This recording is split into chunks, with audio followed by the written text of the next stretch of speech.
Implantation bleeding can happen before or after you have missed your monthly period.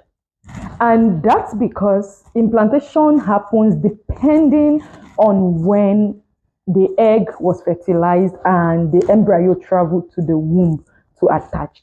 Now, implantation is the period in your cycle when the fertilized egg is trying to attach itself to the wall of your womb.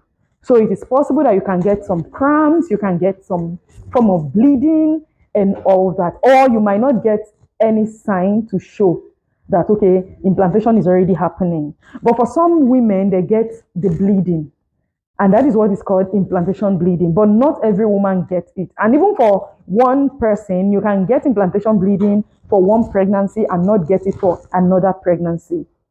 So when it comes to the time you're supposed to get implantation bleeding, it depends on when the fertilized egg arrives in the womb. And it can be before you miss your period or after you have missed your period.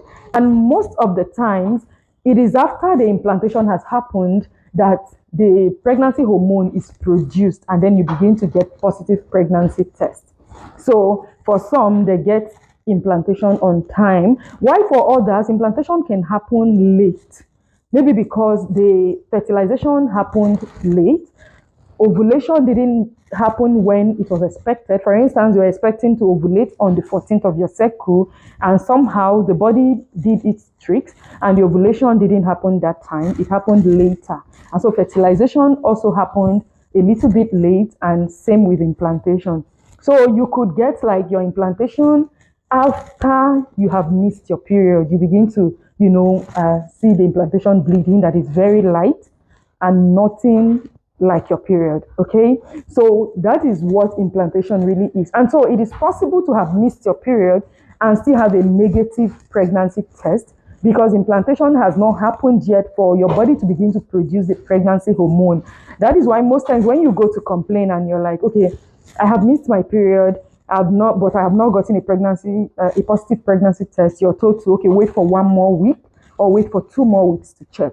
That is to give the body enough time for implantation to happen, and then for the HCG hormone that is picked up on the pregnancy test strip to be produced, and to be produced enough for the pregnancy test to pick it up to detect if the pregnancy is there or not. Yeah, so that is it about implantation. So basically, implantation bleeding can happen before you miss your period or after you have already missed your period. So I hope this is clear enough. Please don't forget to give this video a like, share, and follow me, okay, for more. Thank you.